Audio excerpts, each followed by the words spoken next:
오늘 우리에게 나눌 말씀은 손해라는 제목으로 하나님 말씀 나누도록 하겠습니다. 옆 사람과 인사합시다. 손해 볼 수 있습니까? 당신의 창조로 물들이시는 하나님의 섭리가 우리의 무성한 괴로움에도 임하길 여러분 진심으로 안녕으로 인사합니다. 가을의 변곡이 하늘로부터 내려옵니다. 무심코 길을 걷다가 이번 주에는 갑자기 노랑으로 물들어진 거리를 보면서 여러 생각에 잠겼습니다. 그건 어느 순간 모든 것들이 변한다라는 이런 변화의 점들입니다.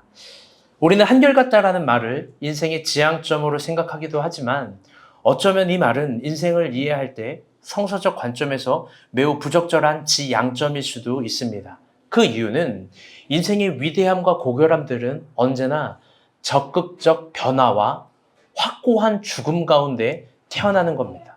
아까 선교사님이 이야기한 게 전 가장 와닿습니다. 우리가 보면 많은 선교사님들이 오고 선교 보고도 하고 이야기도 하지만 결국 자기 마음의 문제다. 자기의 내면의 문제다. 나는 죽고 예수로 살고 싶다. 갈라디아서 2장 20절. 아멘. 죽으시기를 바랍니다. 죽어야 산다라는 그 위대한 신비. 그게 기독교가 말하는 겁니다. 그렇기 때문에 변하지 않고 한결같다라고 생각하는 건 어쩌면 한 달란트 받은 사람과 같은 태도일 줄 모릅니다. 주인은 우리에게 말합니다. 이 가을을 통해 요구합니다. 변하라고, 죽으라고, 거듭나라고, 새로운 세상이 있다고. 우리 그걸 잊지 않았으면 좋겠습니다. 이 가을의 깊은 변화들을 보면서 변화될 때마다 퇴색하는 것이 아니라 아름다워지는 하나님의 위대한 섭리를 바라봅시다. 그 아름다움은 하나님의 창조를 대변할 만큼 아름다워지는 겁니다. 가을을 보면서 그것이 더없이 깊어지는 나날들입니다. 이번 주 세상 돌아가는 소식은 생략합니다. 이번 주 큐티는 디모데 전서로 넘어가서 디모데 후서였습니다. 다들 조금 어떠셨는지요? 한 주 동안 큐티를 보면서 여러분은 이번에 그걸 느끼셨는지요? 어떤 작은 하나라도 디모데에게서 알려주고 싶은 바울의 마음들. 저는 디모데 전서에서 후서를 넘어가는 그 자간과 행간 사이에서 뭐든지 좋은 거 하나라도 알려주고 싶고 전수해주고 싶은 그 아버지 바울의 마음과 지난번에도 설교했지만 아드라라고 부르는 이 디모데를 향한 사랑, 이 모든 것들이 깊게 느껴졌습니다. 그런데 오늘 본문은 그런 디모데에게 디모데후서 3장은 뭔가 세기를 딱 꼬집어서 알려주는 본문이었습니다. 그런 가르침이 있는 본문이었습니다. 우리 본문 10절 한번 보도록 합시다. 시작. 나의 교훈과 행실과 일함과 믿음과 오래 참음과 사랑과 인내와. 아멘. 이 색깔이 좀 알록달록해서 이상할지 모르겠지만 이게 헬라어 문법으로는 되게 정확한 구분이 있는 겁니다. 한번 깊게 봅시다. 오늘 바울은요, 이 10절을 보면 스스로에 대해서 마치 용비어천가를 부르는 것 같습니다. 마치 직장, 회사 꼰대처럼 야 나를 닮아야지. 내가 이런 사람이야. 라떼는 이러면서 뭔가를 이야기하고 스스로에 대해서 용비어천가를 부르는 것 같습니다. 디모데에게 자신의 교훈과 행실과 오래 참음과 사랑과 인내를 배우라고 이야기를 하죠. 그런데 여러분 조금 이상하지 않습니까? 그는 어떻게 자기 자신에 대해서 배우라고 정확하게 이야기를 할까요? 여러분 사도 바울에게는 정말 인간적인 단 하나의 오류값이 없는 걸까요? 그는 자기 자신에 대해서 무궁한 자긍심을 가진 굉장히 이상한 사람입니다. 제가 MBTI를 생각해 봤어요. 뭘까? 이분은 뭘까? 해석할 수 없지만 그분은 MBTI로 해석되기도 거부하겠지만 뭔가 굉장히 특별한 지점으로 아들에게 이야기하는 겁니다. 나를 보고 배워라. 이건 12제자와 또 다른 정확한 언어들입니다. 어떤 누구도 나를 보고 배워라. 내 인생에게는 네가 걸어가야 될 삶의 모범과 해답이 있다. 이렇게까지는 이야기하지 않으니까요. 그는 자기 자신에 대해서 배우라고 담대하게 이야기합니다. 그런데 이걸 조금 깊게 보면 자기 인생의 저변에 깔려있는 모든 것보다는 이렇게 되는 겁니다. 자신이 추구하는 힘에 대해서 배우라는 겁니다. 이게 그 교훈과 행실이에요. 이거 조금 이따 한번 보도록 하겠습니다. 여러분, 바울이 추구하는 힘, 여러분 그거 어떤 걸까? 우리가 추구하는 이 세상에서 말하는 그런 힘의 문법과 권력의 논리일까? 돈일까? 지식일까? 여러분 그런 게 아닐 거예요. 바울이 추구하는 힘은 이 파란색 글씨 한번 읽어봅시다. 시작. 의향, 오래 참음, 인내. 이 의향이라는 단어가 조금 애매한데요. 조금 모호하죠. 이게 헬라어로 한자어라서 좀 모호합니다. 프로테세이라는 단어인데요. 두 가지가 전미어로 합성된 겁니다. 국어로 번역하기 굉장히 어렵지만 굳이 국어적 관점에서 저 의향, 프로테세이를 번역하면 아마 이렇게 될 겁니다. 방식. 헬라적 관점에서 그 방식이라는 건 목표를 조금씩 이루어가는 어떤 중요한 방식입니다. 그것이 종속절로 이 10절을 두는 거예요. 그렇게 되면 나의 교훈과 방식을 배워라. 그건 뭐냐면 교훈과 방식. 죄송해요. 잘못 얘기했어요. 나의 교훈과 행동과 방식을 배워라. 그게 뭐냐면 믿음과 오래 참음과 사랑과 인내다라는 거예요. 즉 힘으로는요. 행동의 힘으로는 믿음과 사랑과 소망을 이야기하고요. 방식의 힘으로는 오래 참음과 인내를 이야기를 하는 겁니다. 바울은 그런 오래 참음과 인내 비슷한 단어입니다. 그리고 사랑과 소망이라는 서로 다른 힘과 방식으로 자신의 인생을 지켰고 공동체를 지켰고 그게 내가 정말 여태까지 추구했던 힘이라는 겁니다. 그걸 디모데에게 지금 알려주는 거예요. 디모데에게 이렇게 말하는 거예요. 저를 보세요. 디모데야, 아들 디모데야, 공동체는 절대로 돈으로 지키는 게 아니야. 공동체는 이 사회적 지위로 지키는 것이 아니야. 또 공동체는 어떤 사회적 지위와 지식들로 공동체를 지켜내는 게 아니야. 공동의 이익으로 공동체를 뭉치게 하는 것도 아니야. 공동체는 사랑과 믿음이라는 행동과 오래 참음과 인내라는 방식으로 지키는 거야. 여러분 굉장히 중요한 거예요. 우리는 고린도전서 13장만 보면서 믿음과 소망과 사랑이라는 걸 이야기하지만 사실 디모데 후서도 그렇고 데살로니가 전서도 그렇고 항상 바울은 3덕원에 대해서 녹여있는 신학으로 이야기합니다. 그건 소망과 사랑인데 그 앞에 인내와 오래 참음입니다. 사랑을 하는데 오래 참아야 되고 소망을 갖는데 인내하라는 겁니다. 바울은 진정 위대한 가치를 이번에도 디모데에게 전수하는 거죠. 그런데 생각해보니 이건 정말 요즘을 살아가는 우리에게 잃어버린 가치이고 잃어버린 힘입니다. 오래 참음과 인내, 사랑과 믿음. 우린 이걸 배우라고 누군가에게 말할 수도 없을 뿐더러 나를 배워라고 나에게 있는 방식을 배우라고 나에게 있는 행실을 배우라고 그건 소망과 사랑과 오래 참음과 인내라고 감히 말할 수 있는 캐릭터도 없습니다. 네, 기도합니다. 아픈 소식이 있나 봐요. 사실 이 본문은 이 정도 발견도 위대하지만 이것보다 더 위대한 지향점이 있습니다. 그건 사실 이 본문이 진정 함의하고 있는 건데 이 정도가 아니야. 아주 굉장히 깊은 함의가 있습니다.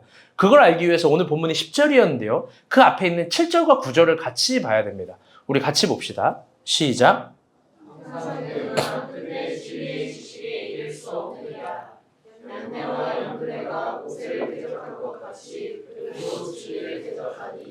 이 사람들은 그 마음이 부패한 자요 믿음에 관하여는 머리 빠진 자들이라.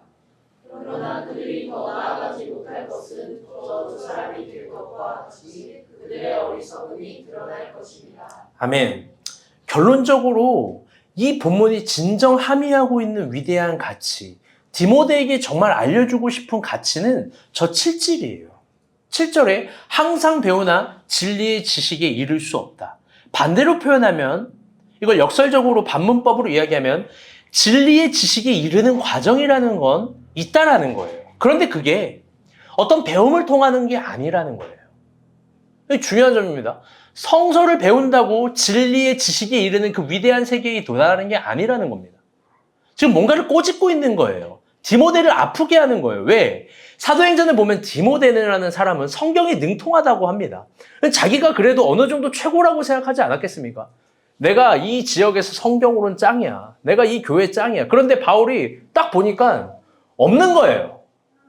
좀 이따도 얘기하겠지만 뭐가 없어요, 얘는. 얘는 돈에 약한 거예요. 그래서 돈 얘기를 지난주에 바울이 꼬집어서 얘기하는 거고. 뭐가 약하냐? 공동체를 지키는 오래 참음과 인내, 그리고 사랑과 믿음이라는 방식. 나에게 말을 안 듣는 사람을 끝까지 품어주고 사랑해주는 그 사랑과 소망과 인내의 방식이 디모데에겐 없는 거예요. 그래서 그 방식을 이해해야만 바울이 깨달은 그 진리에 이르는 지식, 그 위대한 가르침을 알려준다라고 말하는 거예요. 그게 있다라는 겁니다. 그래서 그 반대의 예시로 누구를 얘기하냐? 8절에서 9절을 보면 파란색 글씨 누구죠? 얀네와 얀브레. 이게 진리의 지식에 이르지 못한 그 바보 같은 사람의 예시로 얘기하는 거예요. 근데 이름이 좀 되게 얌스럽지 않습니까? 성이 다 얌씨예요. 얍셉 있을 것 같고 막 얌스럽고. 네. 그들이 항상 배우나 진리의 지식에 이르지 못하는 사람입니다. 본문에 얌네와 얌브레의 두 가지 특징을 이야기합니다. 첫 번째, 모세를 대적한 것. 모세를 대적한 것 같이 그들도 진리를 대적하니.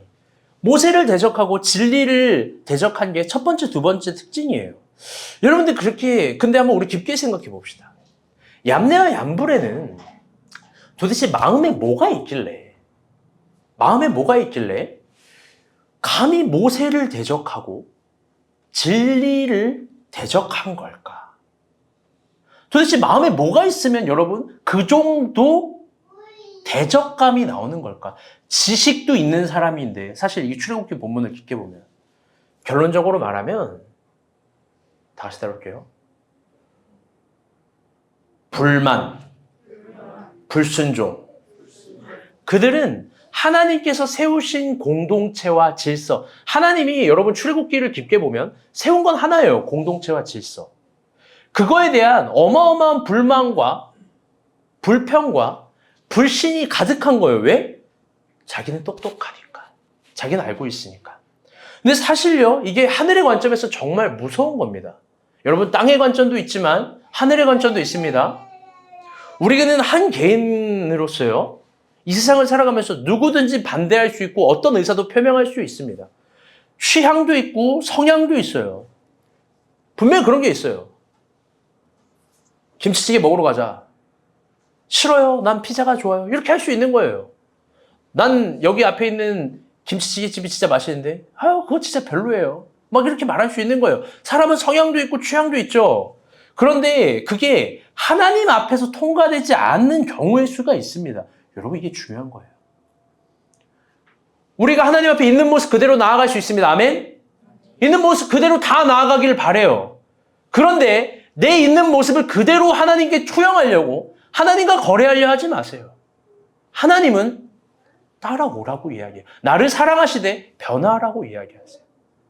그래서 모든 과정에 우리가 원하는 주머니에 답을 주는 것이 아니라 광야를 주세요. 내가 얼마나 작아지고 연약하고 그런데 하나님이 얼마나 드높고 위대하신지를 보여주는 거죠. 성서를 보면 그 경우의 수가 내 개인의 성향과 취향이 통과되지 않는 경우의 수가 있습니다. 그게 뭐냐? 하나님이 주신 공동체와 질서예요. 그걸 따라오고 순종해 보라는 거죠. 예를 들어봅시다. 예예요. 우리가 본 교회에서 이번 추수감사절에 김치를 담근다고 칩시다. 예. 김치를 담근다. 그래서 갑자기 추수감사절 2주 남았는데 토요일 다음 주에 다 모여. 이렇게 얘기를 하는 거예요. 우리 다 준비가 안 됐어요. 오기 싫어요. 개인의 성향과 취향. 지금 예예요, 여러분. 그러다가 어쨌든 막 모입니다. 근데 참고로 아무도 우리 중에 김치를 담가본 사람이 없어요. 박주영 자매 김치 담가봤어요? 설거지는 좀 하세요? 김치를 담가본 사람이 없어요. 그런데 개인의 성향과 의견으로 다양하게 피력을 할 수 있습니다. 김치 담그기 싫어요. 추수감사절에 무슨 김치예요. 김치를 해본 적도 없는데 김치는 사 먹는 거 아니야. 난 우리 엄마 김치가 제일 좋은데. 더러운 우리들 손으로는 김치를 안 돼요. 막 그러면서 막 여러 가지 의견들을 피력할 수 있고 취향도 얘기할 수 있고 나는 이런 식 김치 못 먹고요. 난 과일 김치 좋아해요. 막 이러면서 막 여러 가지를 얘기할 수 있어요. 얼마든지 개인으로서 그럴 수 있습니다. 그런데 하나님이 세운 공동체 앞에서는 그런 개인의 성향을 무시하는 것이 아니라 하나님이 요구하는 거예요. 그래? 근데도 순종해봐. 개인의 똑똑함 성향 내려놓고 먼저 한번 복종해봐. 왜? 그건 우리를 무시하는 언사와 무시하는 얘기가 아니라 거기엔 비밀한 하나님의 것들이 숨겨져 있는 거예요. 그게 늘 이야기하는 새로운 시작의 입구인 겁니다. 본문 8절과 9절에 기록된 출애굽기 광야 시절을 보면 얌네와 얌브레는 자신이 모세보다 뛰어나다고 굉장히 많이 피력해요. 모세는 이걸 못해, 난 이걸 해. 모세는 이걸 못 봐, 난 이걸 봐. 모세는 여기까지 안 가봤지, 난 갈 수 있어. 그들은 공동체를 이끌 수 있는 탁월함이 있다라고 얘기합니다. 고라자손과 똑같죠. 하나님이 모세만 세웠냐? 나도 세울 수 있지 않냐? 보편론을 제시할 수도 있어요. 그런데 그게 하나님 보시기엔 8절과 9절의 결론이에요. 뭐냐? 이 아래 글씨 읽어볼게요. 그 마음이 시작. 그 마음이 부패한 거고 믿음에 관해서는 버림받은 자들이라. 하나님 그들을 인정하지 않는다는 거예요. 바울은 모세를 대적한 얌과 얌브레를 대조적으로 지금 누구를 이야기하냐? 자기를 얘기하는 거예요. 그리고 자기 자신에게 배우라는 겁니다. 자기 자신에게 어떤 걸 배우냐? 돈과 권력과 지위와 탁월함과 똑똑함이 아니에요. 이게 중요한 거예요. 누구보다 그걸 말할 수 있는 사람인데 그걸 배우라고 얘기하는 게 아니라 10절 다시 한번 읽어봅시다. 시작. 나의 교훈과 행실과 의향과 믿음과 오래성과 사랑과 인내와 이걸 배우라는 거예요. 이걸. 바울은 그러면서 그 다음 구절에 자기가 평생 이 방식으로 뭘 지켰는지 디모데가 알아들을 수 있는 예시로 이야기합니다. 이게 중요한 예시인데요. 왜 그러냐? 일단 먼저 읽겠습니다. 11절, 12절입니다. 시작.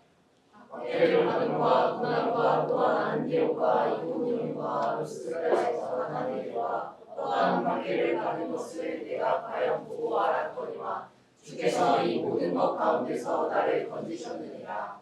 무릇 그리스도 예수 안에서 경건하게 살고자 하는 자는 박해를 받으리라. 아멘.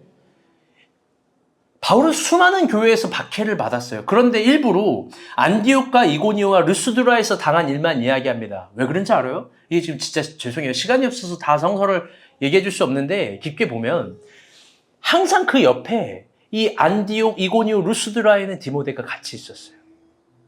성서학자들은 디모데가 굉장히 유약한 사람이었을 거라고 얘기를 하는 거예요. 같이 여기 없었으니까. 그런데 이건 이렇게 얘기한 거예요. 내가 어떠한 박해를 보고 있는지 너가 과연 보고 알았다. 하얀색 글씨, 너가 과연 보고 알았다. 그러니까 이 세 지역은 디모데가 같이 있었던 거예요. 바울이 어떤 박해를 받았는지. 그러면서 11절과 12절에 내가 박해를 3번이나 받았다고 굉장히 크게 얘기합니다. 그러면 그 세 지역에서 받았던 박해가 어떤 거냐? 이거 굉장히 중요한 건데요. 바울은 이 세 지역에서 굉장히 큰 실패를 경험합니다.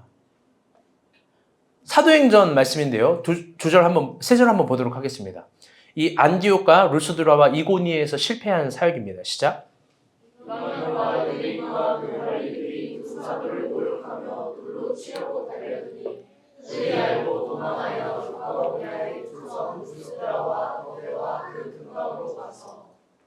유대인들이 안디옥과 이고니오에서 와서 우리를 충동하니 그들이 돌로 바울을 쳐서 죽은 줄로 알고 시체로 끌어내시니라.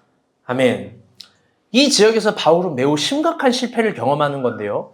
복음을 전해서 사람이 행복한 게 아니에요. 복음을 전해서 사람이 막 기쁜 게 아니에요. 아까 선교사님 복음을 전해서 그리스도의 향기를 알았다가 아니라 복음을 전했는데 돌을 던져요. 물어보고 싶어요. 여러분이 믿는 가치는 돌이 맞으면 우회합니까? 직진합니까?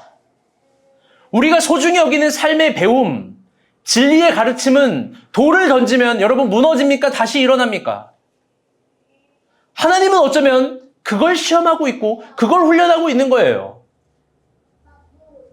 왜 복음을 죄다 꽃길로만 이야기하는지 모르겠어요. 고난인데. 복음은 꽃길이 아니라 고난을 이기는 힘이에요. 아멘? 고난을 넘어서는 은혜예요. 아멘? 그럼요. 강해지라고 복음은 이야기하는 거예요. 복음을 전하다가 돌에 맞고 루스드라도 도망갑니다. 그런데 거기서 밀고를 당해요. 그래서 저녁에 또 도망쳤는데 안디옥과 이고니아로 왔는데 거기서 또 돌을 맞습니다. 19절 보면 죽을 만큼 돌에 맞았대요. 19절. 죽을 만큼 죽은 줄 알았는데 살아나서 죽은 척을 한 건지. 여러분 이게 바울의 삶이에요. 여러분, 이런 실패한 바울의 삶에게 뭘 배울 게 있어요? 안 아프게 돌 맞는 법? 돌에 맞아도 죽지 않는 법? 아니, 죽은 척하는 법? 여러분들, 바울은 대단하지 않습니까?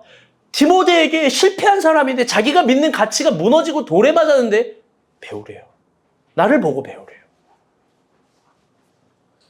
바울의 위대한 점, 그런데 디모데가 배울 수밖에 없는 점은 이거예요. 돌을 피하지 않았다. 제가 예수살롱 때 성경 공부할 때도 얘기했지만 다윗의 위대한 점은 싸움을 잘한다가 아니라 사울이 던진 창을 피하지 않았다는 거예요. 그리고 그 창을 다시 던져서 사울에게 던지지 않았다는 거예요. 고난과 박해, 어려움, 디모데는 피했을지 몰라요. 어려우면 늘 도망갈지 몰라요. 우회를 선택할지 몰라요. 그런데 바울이 얘기하는 거예요. 야, 복음은 그런 거 아니야. 복음은 너는 그거 피하면 안 돼. 왜? 이게 여러분 진짜 중요한 건데요. 자기가 피하면, 자기가 도망가면, 자기가 무너지면 공동체가 무너지니까요. 자기가 돌에 맞고 죽을지언정 절대 물러서지 않는 거예요. 왜? 하나님께서 세우신 공동체가 무너지지 말라는 겁니다. 바울이 보기에 모세는 공동체를 지켰던 거예요. 얌과 얌순에는 절대 그런 사람이 아니었던 거죠. 그래서 바울은 디모데가 이런 자신을 닮기를 바라는 거고, 이렇게 공동체를 지켜나가는 그 신앙이 있을 때 결국 복음은 또 선연하게 피어올라서 위대한 일들을 이뤄낸다는 겁니다. 그런데 한번 이 지점에서 제가 참 마음이 아팠어요. 한번 물어봅시다. 여러분, 정작 바울의 삶은 어땠을까요? 그는 디모데에게 자신의 삶을 배우라고 했을 때 자신의 삶에 대해서 정말 그 정도로 자신이 있었을까? 자신의 삶을, 이 사랑과 인내를 배우라고 했을 때, 믿음과 오래 참을 배우라고 했을 때 자기 자신에 대한 정말 무근한 확신이 있었을까? 저는 사실 설교를 준비하면 좀 마음이 어려웠어요. 그 이유는 바울의 생애를 묵상할 때마다 저는 정말 외로워 보이거든요, 바울이. 그는 늘 긴장해요. 바울이 긴장감이 보여야 돼요. 성경을 보면서. 늘 최선을 다해요. 아니, 한계를 이르는 최선을 다하는 거예요. 늘 모든 사람을 위로하지만 자기를 위로할 사람이 없고요. 정작 자신의 건강, 감정은 한 톨도 돌아볼 여유가 없습니다. 모두에게 힘이 되어주지만 바울에게 힘이 되어주는 사람은 많지 않아요. 무엇보다 그에게는요, 친구도 없지만 스승도 없어요. 물론 동역자는 있어요. 제자도 있지만 스승이 없어요. 그래서 그는 규정된 삶의 방향에 대한 의심들이 사실 더 있었을 거예요. 이렇게 살아도 되나? 저렇게 살아도 되나? 제가 부교육자 사역할 때 마음이 편했어요. 왜? 담임 목사가 하란 대로만 하면 되니까. 그게 그렇게 마음 편한 건지 몰랐어요. 우리 간사들은 어떤지 모르겠어요. 하라는 것만 하면 돼요. 그런데 개척을 하고 나서부터는 공포예요, 여러분. 뭘 어떻게 해야 될지 모르는 거예요. 규정된 삶의 방향이 없는 거. 오히려 그는 그의 삶에 대해서 의심하지 않았을까요? 나 이렇게 살아도 되나? 더 나아가 12제자와 비교했을 때 그 어떤 누구와도 같은 방식이 아니에요. 12제자처럼 예루살렘에 머물면서 사람들과 함께 있으면서 봉사하면서, 그리고 또 큰 대중 설교를 하고 예배만 드리는 그런 사역자가 아니에요.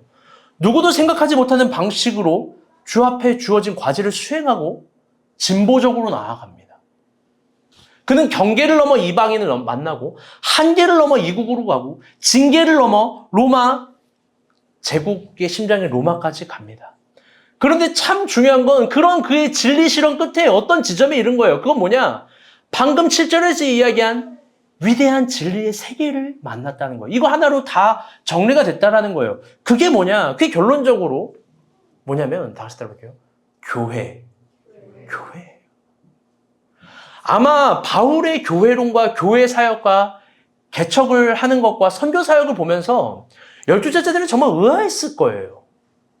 한 교회를 갖고 뭉친 사람과 여러 교회를 늘 세워가고 선교를 하는 바울의 모습을 보면서 그가 깨달은 성서가 진짜 알려주고 싶은 진리를 깨달은 그 진리의 위대한 세계, 여기에 모든 비밀한 것들이 다 숨겨져 있구나. 여기가 계시의 문이구나. 여기에 진짜 위대한 하늘의 가치가 있구나. 그게 교회라는 거예요.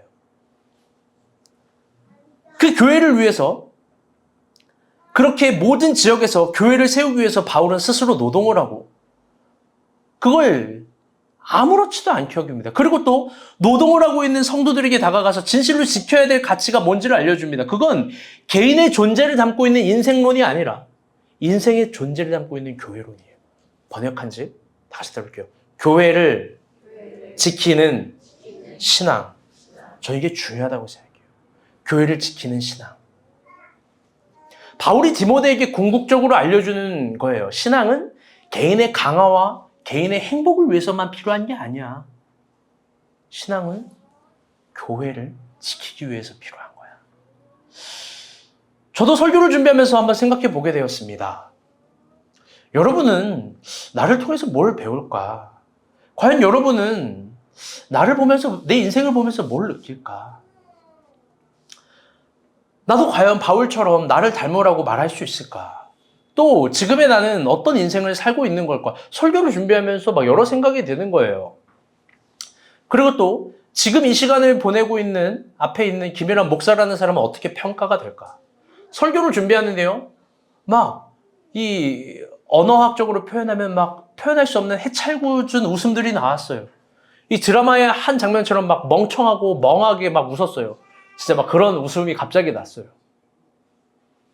근데 이번 주에 그 웃음의 의미를 설명해 줄 수가 없어요. 그런데 이번 주에 현미가 왔어요. 현미는 여기 옆 동네 대방동 사나 봐요. 고로동 살거나. 왔거든요. 와서 저한테 편지 하나를 썼어요. 그 편지를 보고서 막 절규했어요. 그 편지를 보고 막 울었어요. 그 울음의 의미도 설명할 수가 없어요. 그런데 웃음의 의미도 울음의 의미도 여러분 제가 간절히 바라는 지점이 있어요. 그건 제 삶이 완전히 구겨져고 함몰돼도 좋으니까 한 가지만큼은 여러분에게 전달되기를 바라는 거예요. 그건 교회를 지키는 신앙이에요. 우리 목사님 왜 저렇게 구질구질하게 일하고 살지? 여러분 왜 그래요? 우리 목사님 왜 저거 다 참지요? 여러분 왜 그런 거예요? 왜 저런 거에 저렇게 행복하시지? 왜 저런 거에 저렇게 애를 쓰시지? 저 그냥 쿨하게 넘어가도 되는데 왜 누가 어렵다 그러면 저런 태도를 취하시지? 왜 굳이 선교까지 가시지? 여러분 하나만 여러분에게 알려지기를 바라요. 교회를 지키는 신앙. 왜냐하면 저는 정말 그렇게 살고 있으니까요. 그걸로 저의 모든 시절이 평가가 되기를 바라요. 만약 제가 여러분에게 내 삶을 배우라고 하면 우리 교회를 사랑하면서 갖고 있는 저의 삶의 방식과 태도들을 배우기를 바라요. 그건 오래 참음과 인내고 그 사이에서 믿음과 소망의 언어로서 끝까지 걸어가는 방식들이에요. 오늘날도요. 우리 주변에 교회를 다니는 사람이 많습니다. 여러분 얼마나 많습니까? 한국 교회는 지금도 성도가 줄어들어서 위기라고 하는데 제가 볼 땐 위기 아니에요. 제가 볼 땐 성도가 줄어서 위기가 아니라 정확한 의미는 교회를 지키는 성도가 없어서 위기인 거예요. 더 이상 성도들은 교회를 사랑하지 않아요. 단지 예배를 드리는 자신의 모습을 좋아할 뿐이에요. 제가 볼 땐 더 이상 성도들은 하나님을 진심으로 사랑하지 않아요. 그냥 예배드리는 자신의 모습에 심취한 것뿐이에요. 비난하는 건 아니에요. 그런데 도마 위에 올려보고 싶어요. 과연 교회를 지킬 수 있는지. 더 이상 한국교회 성도들은 교회를 지키기 위해서 자신의 존재를 투영하지 않습니다. 이런 생각하는 것 같아요. 교회가 나를 지켜줘야지. 내가 왜 교회를 지켜? 번역한즉 아무도 손해를 보려고 하지 않는 거예요. 아무도. 우리 12, 13절 말씀 한번 보도록 합시다. 시작. 예수 안에서 경건하게 살고자 하는 자는 박해를 받으리라. 악한 사람들과 속이는 자들은 더욱 악하여져서 속이기도 하고 속기도 하나니. 아멘. 본문에서 바울이 이야기하는 이 경건성은요, 이 디모데후서 3장을 보면 이 말씀을 읽고 기도를 하는 이런 고상한 경건성을 이야기하는 게 아니에요. 우리 7절과 11절 방금 있는 거를 다시 잘 생각해 보면 바울이 말하는 경건성은 안디옥, 이고니아, 루스드라에서 수많은 고난을 겪었지만 오래 참고 인내하고 사랑과 믿음을 포기하지 않는 경건성이에요. 하나님의 공동체를 지키기 위해서 늘 손해를 봤던 경건성이에요. 저는 그걸 이렇게 해석하고 싶고 이렇게 전수해주고 싶어요. 교회를 지키기 위해서 손해를 보는 신앙. 어쩌면 디모데가 그걸 두려워하고 유약한 사람인지 모르겠습니다. 그래서 바울은 더 강조하는 거죠. 세상 사람들은 늘 악해져서 위대한 경건성을 파괴한단다. 그들은 말꼬리나 잡으면서 상황극이나 하면서 스스로 속기도 하고 속이기도 하다니. 이게 무슨 말인지 알아요? 이미 충분한 힘이 있는 사람임에도 불구하고 스스로 속고 속이기도 하는 거예요. 난 우울해. 난 안 돼. 나는 뭐가 없어. 나는 부족해. 교회는 안 되나 봐. 늘 반대만 희망하는 바보들. 내가 없는 것만을 희망하는 찬란한 유치한 욕구들. 여러분, 그게 하나님이 주신 복음적 가치가 아니라는 거예요. 하나님이 주신 복음적 가치는 예수가 우리 안에 왔다는 겁니다. 아멘? 그걸 지킬 때 위대한 승화점이 있다라는 거예요. 세상 사람들은 교회를 지키는 손해까지 보면서 교회를 지키고 오랫동안 참았던 신앙을 늘 포기하게 한다는 거예요. 그게 세상의 악한 교훈이에요. 자기 부인이라는 권리 포기를, 이 위대한 가치를 바보 논리로 만들고 자기 인정, 다들 자기만 인정받기를 원해요. 자기 인정이라는 권리 옹호한 신앙이라고 가르치는 거죠. 그런데 여러분, 이런 말을 해볼게요. 만약 하나님 앞에서 손해를 보는 것이 가장 큰 신앙의 기준이라면 어떻습니까? 바울처럼 교회를 위해서 손해를 보고 오래 참고 인내하고 안디옥, 루스드라, 이고니아 교회처럼 돌에마저도 지켜내는 그 위대한 신앙이 하나님 보시기에 칭찬의 거리라면 여러분, 우리 뭘 추구해야 되는 거예요? 설교를 준비하면서 손해를 깊게 생각해 봤습니다. 스스로 물어봐요. 여러분, 우리가 본 교회 다니면서 어떤 손해를 보고 있어요? 바울은 디모데에게 손해까지 보면서 교회를 지키라고 하는데 사실 우리 그거 진짜 받아들일 수 있습니까? 우리 그거 못 받아들이는 거 아닙니까? 축복이라고 해서 다들 받는 데에서만 신앙을 생각하고 복을 받는 것만 당연하게 생각하고 하나님 앞에서 손해받는 건 부당하다라고만 생각하는 거 아닙니까? 여러분, 사실 적용은 반대로 해야 되는 거예요. 축복을 받는 게 특별한 거예요. 그리스도 안에서 경건하게 살고자 하는 늘 고난이 있는 거예요. 여기 본문 말씀처럼. 그런 관점이라면 바울도 바보고요. 한국교회를 세웠던 위대한 신앙의 선배들도 바보고요. 손해를 보면서 교회를 지켰던 모든 리더들은 다 바보인 거예요. 저는 설교를 준비하면서 생각해 봤습니다. 우리가 본 교회를 섬기면서 누가 가장 손해를 봤을까? 여러분, 누가 가장 손해본 것 같아요? 이 교회를 섬기면서. 그건 극명이에요. 바로 박 목자님이에요. 그리고 박 목자님 부부예요. 그들은 지난 4년 동안 카페라이를 하면서 교회를 지켰고 많은 것들을 손해봤습니다. 그런데 박 목자님은 한결같은 태도로 교회를 섬겼고 카페라이를 지켰고 또 뿐만 아니라 자신의 역할에 충성했습니다. 저는 진심으로 여러분에게 얘기해요. 여러분은 박 목자님을 본받기를 바라요. 저분의 행동을 보면서 본받기를 바라요. 여러분, 계단이 카페트로 붙여졌지만 그 디테일한 모든 것들, 자질구레한 것들은 언제나 박 목자님이 다 하는 거예요. 여러분 모르겠지만 교회의 구석구석을 지키고 세우고 유지하는, 보수하고 유지하는 그런 숨은 레위인이 박 목자님이에요. 진정 카페라인은 교회 가장 어려운 시기에 교회의 손해를 보면서 교회를 지켰던 참 위대한 좋은 신앙인입니다. 제가 이번 주에요, 신길 얼음 사장님을 신방했어요. 신길 얼음 알아요? 저기 옆에 우리의 경쟁사죠. 그분 이야기가 저를 보니까 막 울라 그래요. 진짜로. 표정이 너무 새까맣게 안 좋았어요. 근데 보니까 전수인 선교사님을 닮았대. 그래가지고 또 내가 또 봉투 열릴까 봐 걱정했는데 이런 거예요. 보자마자 아이고 사장님 요즘 먹고 살기가 너무 힘들어요. 그러면서 막 얘기를 하는데 장사는 안 되고 아이템은 없고 신기를 얼음인데 이제 겨울은 오고 그러면서 종국에 카페를 지금 내놨대요. 12월 4일 이후에는 없다고 합니다. 그런데 너무 슬픈 건 권리금을 받고 팔 수도 없대요. 3달 전부터 그렇게 내놨는데 한 명도 안 온대요. 카페 하겠다고. 즉 무슨 말이냐. 지금 그만큼 경기가 어려운 거예요. 자영업이 무서워서 엄두를 못 내는 거예요. 전윤 잘 들어요. 이럴 때 머리를 어떻게 써야 되는지. 설교 안에 답이 있습니다. 아멘?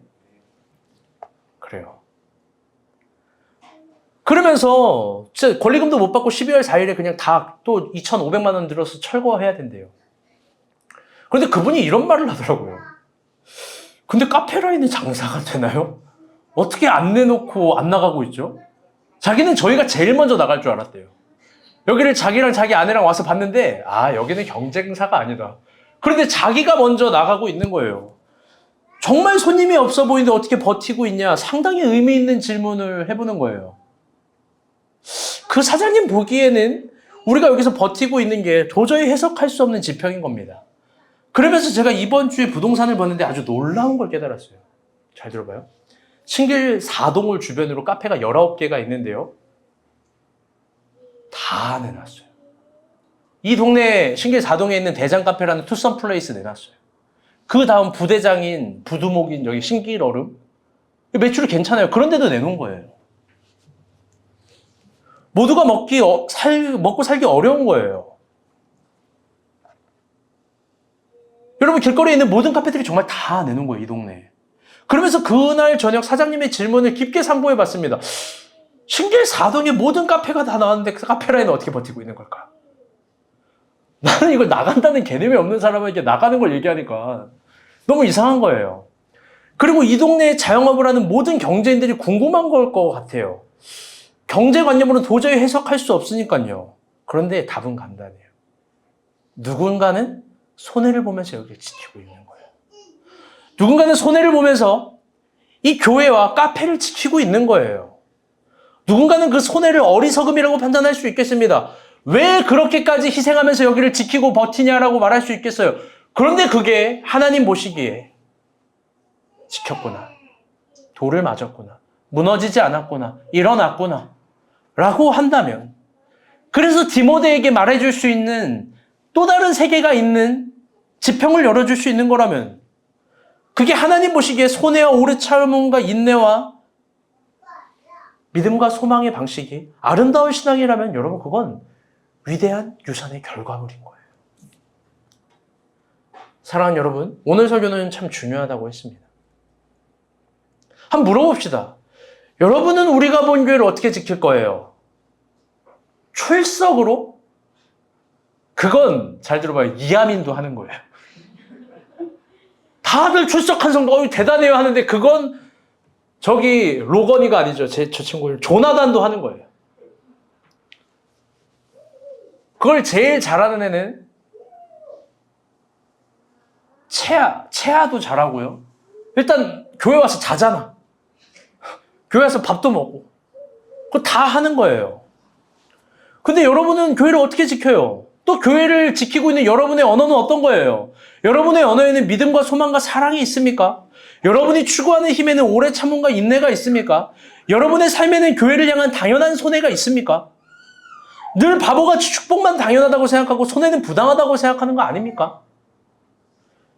여러분, 그런 생각엔 진리에 이르는 지식에 이를 수 없어요. 얌과 얀네스 같은 생각뿐이에요. 번역한즉 교만한 거예요. 특별히 멀리서 오는 지체들이 있어요. 그분들은 출석 자체가 교회를 지키는 거예요. 어마어마한 손해값을 보고 있으니까. 전 그러세요. 여러분, 요즘 현미가 참 빛나요. 우리 다 검은색 입었는데 혼자 주황색 입었어요. 여러분 몇 시간 전부터 화장하고 준비했겠어요? 허인희 권사님 몇 분 준비하셨어요? 한 1분 준비하셨을까? 여러분 현미는 목도 이렇게 딱 이쁘게. 여러분 부지런한 잠언의 교훈이에요. 부지런한 사람과 살면요 내가 배부른 거예요. 아멘? 윤희 왜 웃어요? 오늘 본문은 정확하게 우리에게 교훈을 줍니다. 나를 본받으라고. 안디옥과 이고니오와 루스드라에서 당한 일이 있지만 오래 참음과 인내를 추구하는 힘을 기르라고. 손해를 보면서 공동체와 개인의 신앙을 지키라고. 여러분 손해보세요.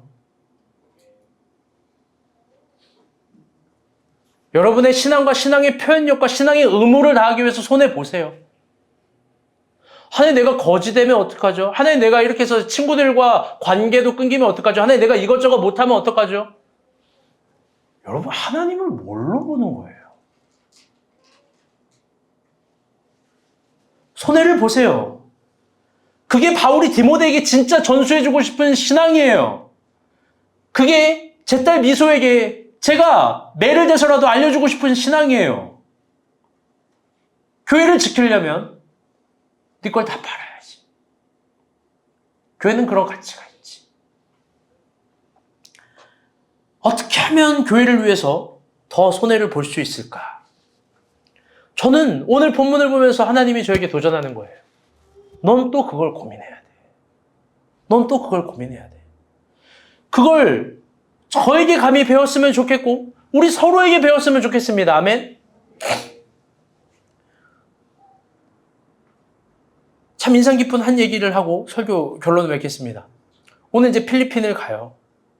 웃으면서 막대한 손해를 보여주려고 가요. 여러분 우리가 본 교회 손해예요. 가면 얼마나 많은 손해가 있겠습니까? 근데요 이번 주에 제가 경비가 좀 부족하다고 얘기 한마디 던졌더니 월요일에 인가사님이 와서 저한테 봉투 하나를 건네줍니다. 큰 돈이에요. 공개할 거예요. 20만 원이에요. 그러면서 이런 얘기를 하는 거예요. 친구니까 너 돈 없다며 이래요. 좀 울었어요. 여러분 그분에게 손해 아니겠습니까? 여러분 우리가 본 교회 안 가면 20만 원이 적립되는 거잖아요. 여러분 아까는요 문을 열고요 상현이가 들어왔어요. 그러면서 뭔가 큰 봉투를 딱 전해요. 뭐 얼마인지도 몰라요 난 지금. 근데 봉투를 큰 봉투라 그래서 여러분 또 오해하면 돼. 재산 다 갖다 판 거 아니야. 근데 상현 형제가 이런 말을 해요. 목사님 이거 제가 먼저 얘기한 거고요. 너 왜 이렇게 크게 웃냐 목자로서. 잘했다고. 얘기 들어봐요. 제가 못 입고 못 먹고 못 쓰면서 근데 은비는 부자예요. 이거 무슨 말의 문법이야. 근데 은비는 부자예요. 나는 못 먹고 못 쓰고 못 입었는데 은비는 부자예요. 아름답지 않습니까? 아름답지 않습니까? 손해보는 거예요. 저는 또 어떨까요?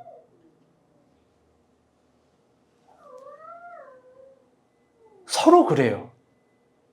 티 안 내고 헌금하고 후원하고 흘려보내고 누군가 이걸 악용한다면 하나님 앞에 혼이 나겠죠. 그러나 우리가 본 교회의 가치로서 끝까지 추구하는 힘이라면 그건 위대한 열매들을 늘 맺을 겁니다. 이번에 필리핀 가서 학교 2군데와 선교적 계약을 맺습니다.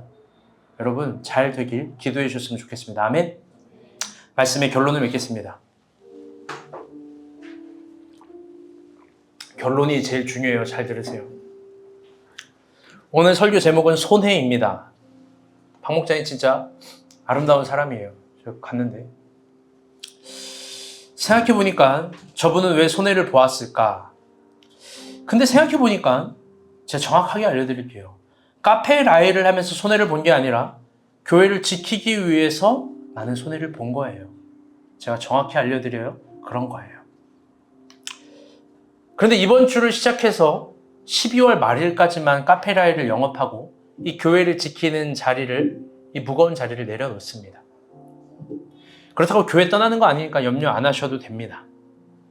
또 새로운 사업을 하기 위해서 준비할 거예요. 하나님 복을 주어주실 거고 그럴 겁니다. 그런데 이제 이 12월 이후에 저 카페 라이의 자리는 공실이 됩니다. 고민이 많았어요. 저 장소를 어떻게 할까? 근데 오늘 본문을 묵상하면서 바울이라면 어떻게 할 것인가 생각해 보게 되었고 오늘 본문은 우리가 본 교회에게 이게 우리 늘 걸어가는 방식이잖아요. 무엇을 이야기하는 건가? 무엇을 오늘 계시로서 제시하는 건가? 껴맞추기 본문이 아니라 뭘 제시하는 건가 했을 때 여전히 본문의 답이 있어요. 아주 제가 소름 돋고 작아졌어요. 위대합니다. 마지막 본문을 읽어볼게요. 시작. 아니요. 14절부터. 시작. 그러나 너는 배우고 확신한 일에 거하라. 너는 내가 누구에게서 배운 것을 알며 또 어려서부터 성경을 아느니 성경은 능히 너로 하여금 그리스도 예수 안에 있는 이름으로 말미암아 구원에 이르는 지혜가 있게 하느니라. 이는 하나님의 사랑으로 드러나게 하며 모든 선한 일을 하나님 이름을 가지게 하려 합니다. 아멘. 여러분 이렇게 얘기하는 거예요. 그러나 너는 배우고 확신한 일에 거하라. 너는 너가 누구에게서 배운 줄 알며. 이게 하나님의 대답이에요. 하나님 우리가 본 교회 용기를 줍니다. 배우고 확신한 일에 거하라. 그동안 배웠던 거 의심하지 말아라.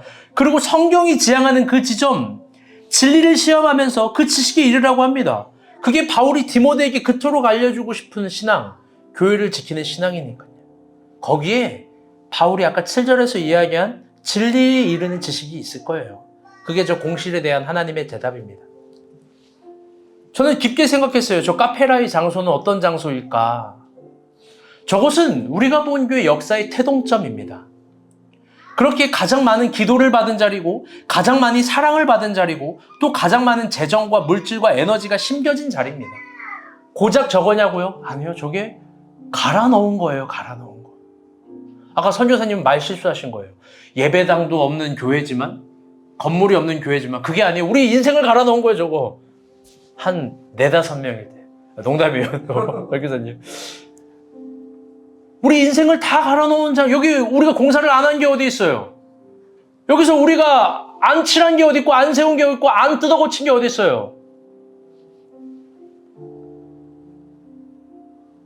저곳을 우리가 본 교회 가장 많은 사랑을 받은 자리입니다. 그래서 가장 많은 젖과 꿀이 흐르는 땅이라고 믿습니다. 아멘? 저곳을 제가 이렇게 명명하고 싶어요. 가나안 홀이에요. 가나안 홀. 생각해보니 가나안은, 들어보세요. 아브라함의 약속을 받은 땅이고, 아멘? 모세가 이스라엘 백성들을 인도한 땅이고, 그런데 중요한 건 그 땅에 진입할 때 이게 참 재밌더라고요. 10지파는 안악자손처럼 비교하면서 스스로를 메뚜기 같다라고 포기했지만, 갈렙과 여호수아는 내가 가나안 저기 정복할 수 있다고, 이 선지를 내게 달라고 고백했던 곳이에요. 그래서 여호수아와 갈렙은 가나안을 정복하고 여리고를 탈환하고 이스라엘의 새로운 역사를 썼죠. 그러니 여러분 도전합니다. 중요한 거예요. 모두에게 기회를 줄 거예요. 내가 스스로 갈렙과 여호수아라고 생각하는 사람, 저 가나안 땅에서 젖과 꿀이 흐르는 땅이라고 믿는 사람, 저기서 거룩한 사업을 도전해 보기를 바랍니다. 저기서 막혀있는 여리고 성을 무너뜨리기를 바랍니다. 저기는요, 4년 동안 신길동의 19개 카페가 모두 닫을 동안 버텼던 여호와께서 연말부터 연초까지 관심 있게 보는 땅이에요. 내가 여호수아 갈렙이라는 믿음이 있으면 분명히 은혜 있을 거예요. 아멘? 그래서 조건은 다음과 같습니다. 첫 번째 뭐냐면요, 믿음이에요. 이제 구체적으로 얘기해 볼게요. 이 설교의 결론이에요. 믿음이 있는 사람은 저기에서 내가 어떤 거룩한 사업을 할지 한번 도전해 봤으면 좋겠어요. 두 번째는 뭐냐? 다른 업종도 상관없으니 사업 계획서를 한번 제출해 봐요. 저기서 내가 뭔가를 사업을 해보고 싶다. 그런 사업 계획서를 추천하는 거예요. 여기 들어온다고 몇 천만 원의 보증금을 낼 필요도 없고 인테리어와 시설비를 낼 필요도 없습니다. 물론 상식적인 기본적인 가치인 전기세는 내가 쓰니까 내야 되는 거고 수도세, 월세는 여러분 내야 되는 겁니다. 그건 상식적인 거예요. 그런데 이런 말을 하고 싶은 거예요. 오늘 본문이 우리에게 주는 교훈이에요. 교회가 나를 지켜준다라는 마음. 바울은 그런 마음 없었을 것 같아요. 있었지만 그게 아니라 내가 감히 교회를 지켜보겠다라는 마음. 내가 감히 교회를 지켜보겠다. 그래서 나는 손해볼 수 있겠다라는 마음으로 한번 진짜 저곳에서 12월 이후로 사업하고 싶은 사람은 도전해 보는 거예요. 권리금도 없고 보증금도 없습니다. 공실입니다. 그게 그 마음으로 해보고 싶은 사람은 도전해 봤으면 좋겠습니다. 우리 그렇게 가나안을 정복했으면 좋겠습니다. 아멘? 분명 저기는 우리가 본 교회의 4년 동안의 사랑, 모든 것이 심겨져 있는 거예요.